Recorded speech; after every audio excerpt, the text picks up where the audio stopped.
Okay, so you just sent us the meme. Yeah. Yeah, and I. So Mhm.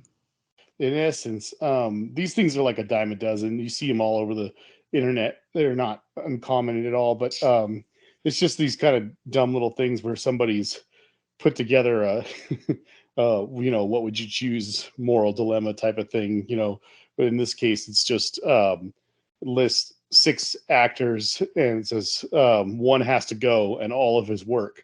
And it's like kind of a, I don't know, would you call it like a Sophie's Choice sort of thing? Kind of, maybe. I don't know, whatever. Oh, only more choices. Yeah, more choices. But anyway, I always find these things very easy to do. And at first glance, I found this one to be extremely easy as well, uh, because I didn't, read carefully. But I feel like most of the time when people make these things about actors, they usually say you have to choose one to disappear and then all of their movies. But this one specifically says work. And that's what tripped me up because I don't know about you guys, but out of the six actors on this list, which is Denzel Washington, Morgan Freeman, Samuel L. Jackson, Eddie Murphy, Will Smith, and Lawrence Fishburne. Out of the six of them, um, I mean, I should just say very loud and clear that I absolutely love Eddie Murphy, and I love Eddie Murphy's movies. But if the thing had said A all of his Thousand Words was a movies, masterpiece.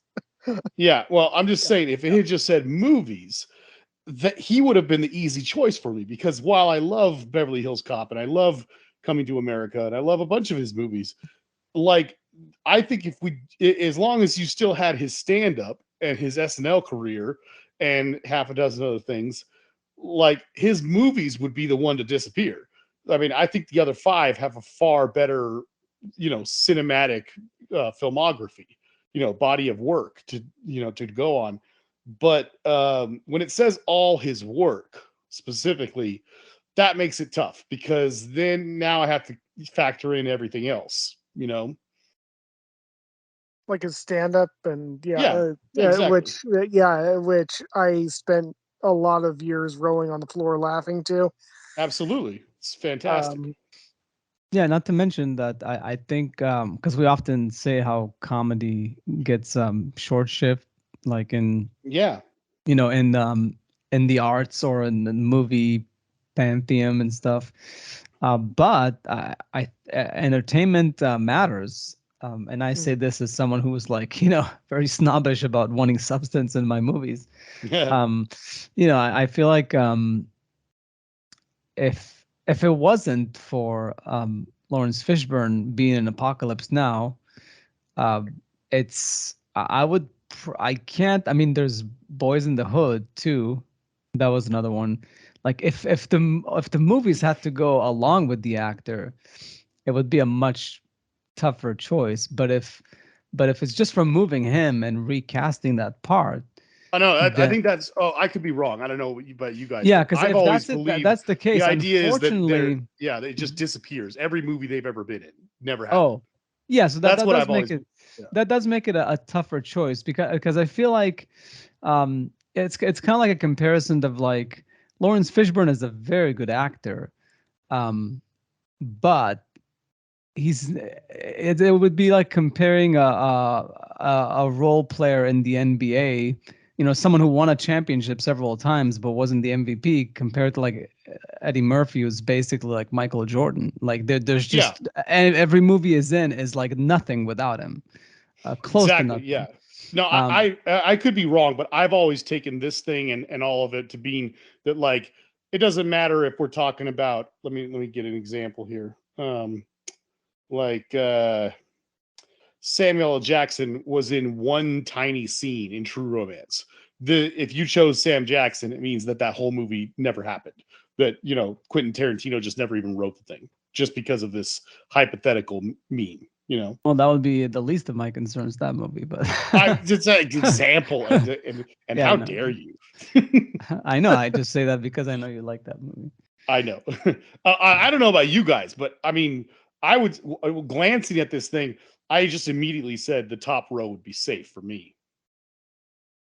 The top row. Yeah, I mean, it was a choice between the bottom three for sure. Yeah, Denzel Washington, Morgan Freeman, and Sam Jackson. Yeah, that's Yeah, you pretty. know, I mean, I gotta say, I'm not sure if like definitely Morgan and Sam Jackson. I think you have to stick with because there's some iconic parts there.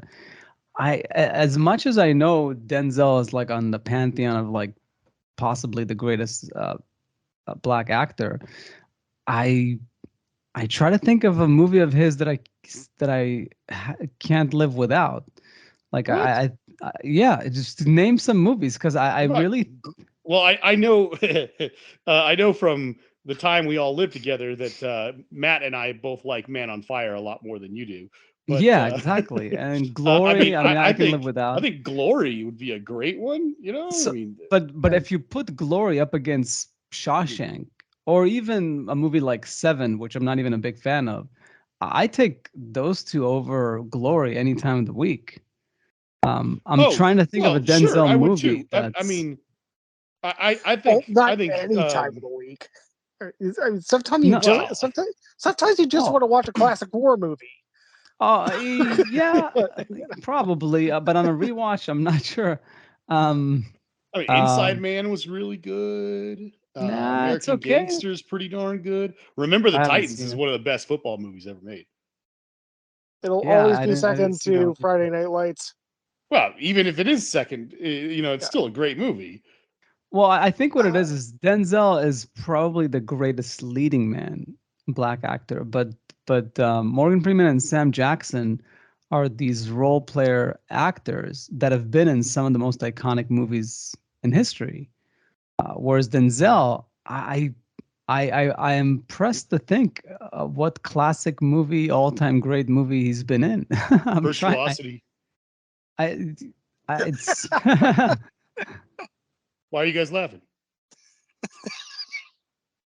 No, no, no. But in all seriousness, like I think Morgan Freeman's safe just because of the Nolan Batman trilogy and Shawshank Redemption. Just those four. Well, let's even just say the first two.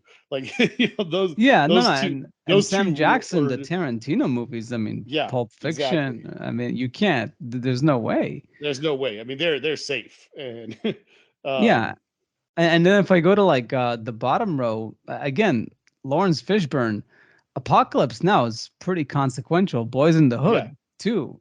great I, movies, absolutely. and I'm sure there's a few other ones we can bring up.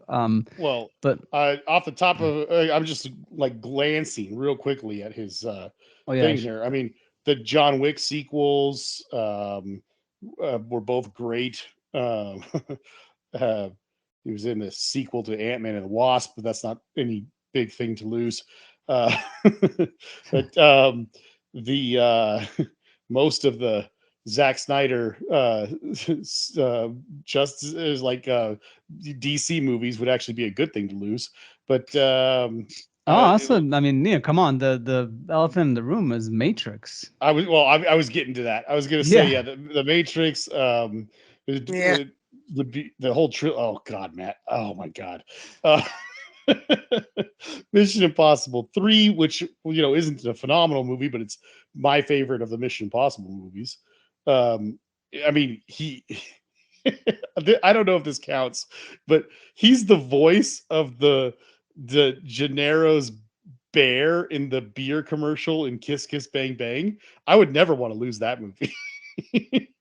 But I mean, yeah, also Mystic River. I mean, that's an all-time classic, right? Mystic River. Yeah, the more I think about it, I think Lawan might have been wrong. I think it depends on how you look at it. I think Fishburne is the most replaceable.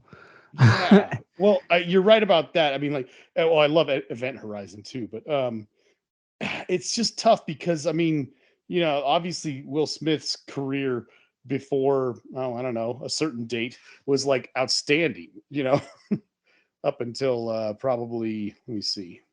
Virtuosity. I mean, the only big, significant that Denzel did that I would consider would be Philadelphia. As far Oh as my like gosh. Yeah. and Malcolm X, which I haven't seen, but I know that, like, That's a uh, good one. I should see it. You could cut a chunk out of the beginning and just cut it out probably, but it's a good movie. Mostly, I think that, like, he just got a lot of props for the performance, and yeah, and it's a very, you know, important historical character. But other than that, I'm trying to think of, like, I'm looking at his movies, and it's pretty much Philadelphia. I mean, there's a few other ones, Yeah. but Yeah, it, I mean, one thing that makes him kind of safe, at least in terms of body of work, not like this is the like, Hurricane, that was a good one. oh yeah. Also, Roger freaking Deakins shot that, Yes. and another movie on his filmography that Roger freaking Deakins shot that is just one of my personal, like, it's something that I brought up that I thought that we should cover on the show at some point. Very underrated, but again, most prophetic movie I think I've ever seen, The Siege. I was going to mention that one earlier. Yeah. So Yeah. Yeah, I mean, I feel like Will Smith's career, up until probably, I don't know, at least 2007 or so, was pretty darn great, with the exception of Shark Tale and that terrible, terrible cyber or steampunk western that we should not talk about. But yeah, aside from that, pretty darn great. Yeah, no, I think that would Has he be tough fallen for me. off? Yes, but Well, Will Smith would be tough for me because yeah, I obviously Independence Day is a big yeah, one. for sure. And but actually not much more than that. You Yeah, didn't like he's 6 Degrees of Separation? no, I guess Mm. not. I didn't see it. You should Men in definitely see it. Black was okay. Bad Boys I was never a big fan of. I kind of liked That boy's great. I kind of like I Am Legend. Yeah, That's that's a good good. one. Pursuit Enemy of of the State? Happiness. Enemy of the State, I think I saw. I think it was okay. Um, Legend of Bagger Vance? yeah, you know what? Will Smith's on the edge here. Like, aside from but I think he's safe because of Independence Day. Right? I I think I would have to come down, like, what do I want to let go? Independence Day or Philadelphia? And I think, unfortunately, Philadelphia has to get the axe. Because wow. I mean, personally, Eddie Murphy, I mean, like Matt said, aside from the stand-up that's very consequential history-wise, I mean, some of his movies, like, he was my Jim Carrey before there was Jim Carrey. Like, he in the 80s, it's every movie of his that I watched was, and in the 90s too, by the way, like, Oh, like yeah. the first few, like the first, what you call it, the with the fat suit and stuff. Forgot the The Nutty Professor. Nutty Professor. Like, the first one was like really funny. I could live without that one. Yeah, no, but I mean, like, I have a few Yeah, favorites of his that it's just the amount of joy that they gave me in my childhood for are sure. just immeasurable. Yeah. Although I wasn't a big fan of Beverly Hills Cop. I mean, I know Oh, it's an it's a iconic great one. role, but that's just I'm gonna. okay. I'll say something a little controversial. I Not only do I love Beverly Hills Cop, and I really, really like Beverly Hills Cop 2, I don't think Beverly Hills Cop 3 is that bad. I Hmm. mean, it sucks that that one character doesn't come back. I can't remember his name at the moment, but yeah. I mean, it's not an unwatchable movie. It's not too bad, really. Yeah, I mean, I definitely Oh man, we don't would lose didn't mind it. Mulan. That would suck. Yeah, but just between Coming to America and The Golden Child was one of my favorite Yeah. Eddie Murphy Oh, movies. also Shrek. Shrek, Eh. that's a I'd be more upset about losing Mulan than the entire Shrek franchise. Yeah. but yeah, you're right. I mean, if it wasn't for the stand-up, it would be a close call for me between him and Denzel, um, for sure. But I guess at this point, it's funny. The more you look into it, the more you think there's options available. The question is, who do you think is the most untouchable? I would say Morgan Freeman for me. I mean And then followed by Sam Jackson. What's like either of theirs like most important movie? I guess it would be Shawshank. For Morgan Freeman, I'd say it's a pretty close one between Shawshank and The Dark Knight. Oh, The Dark Knight. That's true. Those are two big ones. And then Sam is definitely Pulp Fiction, top For two. sure. And Yeah. What was another one? Oh, one that I'm practically every Marvel movie. Yeah, but none of them are consequential. One that I just started reading the book because I like the movie so much, and I just thought it was like a fun way to revisit it. Is A Time to Kill. Great. Oh yeah. Yeah, it's one of those movies where I cried in. I love the end of that movie. It's so good. Yeah. They should show that movie more. Even though like it's not I actually heard the story about how McConaughey, how he got that role, because he wasn't really a made actor yet at that point. Yeah. And apparently he auditioned for a different part, like a smaller part in the movie, and then he asked Paul Verhoeven, I think was the director. He said, "So who's playing the?" No, it's Francis Ford Coppola. No, you're right. I was thinking of the Rainmaker. Rainmaker, yeah. Oh no, I think it was Joel Schumacher, not Paul Verhoeven. Joel Schumacher, yeah. I'm confusing my German directors or something. I think they're both German. But in any case, yeah. So he said that like he said like, so who's playing the lawyer and blah blah blah. And he's like, so who do you think should play it? And he was like, me.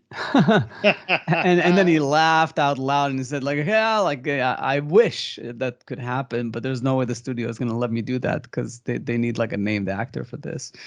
And then he said something happened. A few months went by, and then Sandra Bullock, that was associated with the movie, got big because a big movie of hers came out or something. So she was bankable, and all of a sudden they had a big star in the movie.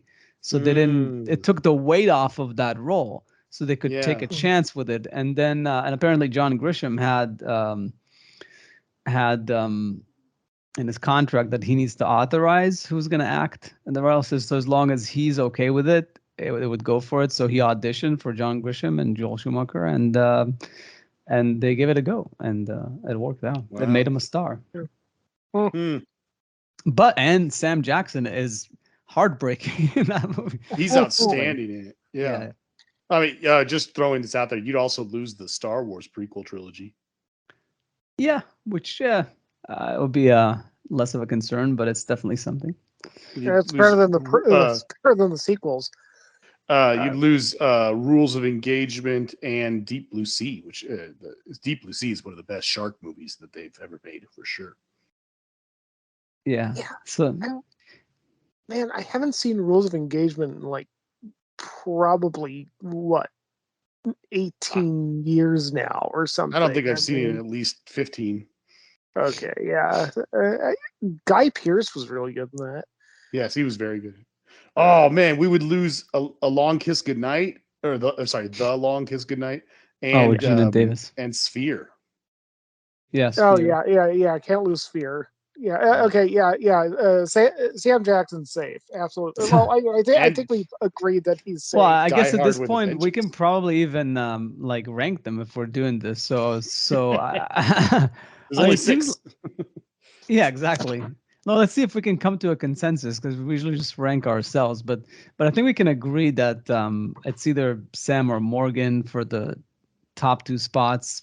Probably Sam for me is a little higher, or at least he's got a longer filmography that's worth salvaging. Don't forget about Driving Miss Daisy. That's true. Although again, less for me personally than the other ones. But and then after Morgan, yeah, I guess it might have to be Lawrence Fishburne. I mean, I really think Apocalypse Now and Boys in the Hood, and there's a few other things we mentioned. Those are very consequential. Hmm. It'll be a toss for me with Will Smith only because of Independence Day, just because that movie Yeah. was my childhood. So I'll just say this: I was glancing at his filmography right now, and Will Smith's career from when he started acting in movies up to about 2007 are all movies I enjoy watching, with the exception of Wild Wild West and Shark Tale, which I thought were both pretty bad. But everything else is pretty much watchable, if not really good. But all that being said, they're all fun, kind of popcorn kind of movies. They're all pretty good. If it weren't for Independence Day, even though I like all of those movies, he would be the easiest one to get rid of. That one movie alone is what's really holding it back from putting him in the very last spot. Yeah, and then the only thing for me that's I would probably put Fishburne over him is The Matrix. Like if you Boys in the Hood, Matrix, and Apocalypse Now, that's a trifecta. Like those are pretty consequential movies, and Will Smith only has one that's mostly consequential to me, not to the world of cinema as much. So if I'm trying to be more objective about it, then probably Will Smith would be fourth for me personally. Um, would either of you put Denzel like ahead of those two? I'm sorry, ahead of which two? Ahead of Fishburne and Smith. I probably would, but not by a lot. I mean, yeah, I probably would. In terms of filmography, I would definitely put him in front of Will Smith. But In front of Will Smith. Oh yes, no, that's in true. terms of Sorry. both acting ability and filmography, I would put Yeah, no, both. Yeah. So, but Fishburne, how would you put him in front of Fishburne as far as like his movies? I mean, I know he made more movies or more, especially leading roles, but the movies that Fishburne does have, I feel like, aside from I guess The Matrix you don't like, but I'm sorry, you're comparing Lawrence Fishburne and which one? Denzel, Oh, because we established he's probably higher for both of you than Will Smith, maybe. yeah. So for me, um, the difficult the difficult thing for me with Lawrence Fishburne is the Matrix movie, because I love the first Matrix movie. I love it, and Apocalypse Now is fantastic. But once you take those two out, really what I'm like thinking about that I really would never want to lose would be like kind of silly stuff like yeah, Event Horizon. That one I just love so much. But you know, I oh, and Mystic River. Yeah. Those four would be, and if we're being really technical, Oh, if Mystic we have to River, yeah. lose, I'm just looking at it again now. It just reminded what I said earlier. If we technically have to lose Kiss Kiss Bang Bang just because his voice was the bear in the commercial, that would suck too. Wow. Yeah. That would be like four that I could four or five at that point that I would be hard pressed to live without. Because So I guess I mean it is interesting that whatever order we put these in, it sounds like Will Smith and Eddie Murphy would be the bottom two for all of us. well, see, Looks like that's the problem. Oh, no, sorry. Actually, are we Denzel would be the lowest for me, but I mean, yeah, yeah. are we including all of Eddie Murphy's non-movies, like all of the work he's done outside of movies? Because that's what the meme says, and that would be pretty hard for me. Yeah, no, it's yeah. I would definitely put him over Denzel. I'm not 100%, but if I thought hard about it, especially if it's the stand-up, I would probably put Denzel on the bottom. Okay. Uh, I love Eddie Murphy's stand up so much that I think that basically where I'm standing right now is if it's between it's basically just going to be between Eddie Murphy and Will Smith for me. And if we are including the stand-up, it just flips, and I just got to cut Will Smith. I think that might be how I feel too. Like that I would, if we're just talking about movies, Eddie would have to go. And if we're including everything he's ever done, including all his SNL sketches and everything, like, I mean, I'd probably have to say that Independence Day was not enough to hold all that back. Yeah, Yeah. I mean that's a good argument. But it is interesting that the two comedic actors ended up on the bottom, at least for the two of you. Yeah. And then No. I have like the biggest actor at the bottom, which is also weird. Yeah. It's even weirder to some degree, but maybe that's something to be said. I don't know, because obviously like there is that racial component that maybe black actors historically haven't been given enough leading roles in substantial movies, and that maybe Denzel, who's mostly a leading man, has been mostly in very good movies, but not all-time classics. Where the other ones that were more, especially Morgan Sam and Lawrence Fishburne, that played had a lot more of character actors, smaller parts, stumbled onto, and they were very, very good. They stumbled onto all-time classics that, as often the case, will have like a leading white actor, or in Apocalypse Now is Marlon Brando and Martin Sheen, and like a Pulp Fiction. It's an interesting point. Yeah, Sam Jackson. I mean, he's a co-star essentially in Pulp Fiction. So yeah. I mean, and that's an all-time great movie. So if anything, yeah, I'd and say also he was a Morgan co-star in Time to Kill too. Yeah, and Morgan Freeman is totally a co-star in I think in Shawshank. Like he makes that movie. Oh, for sure. That movie would not be the same if they cast an actual Red. Yeah. Right. Well put. Yeah. So I mean, even though they're more famous for being playing smaller parts, the roles that made them, they were essentially co-stars, but they weren't leading man in the sense of like the way Denzel tends to be. And by the way, Will Smith and Eddie Murphy also, like, they're also kind of like leading men in the stuff that they're in. Sure, absolutely.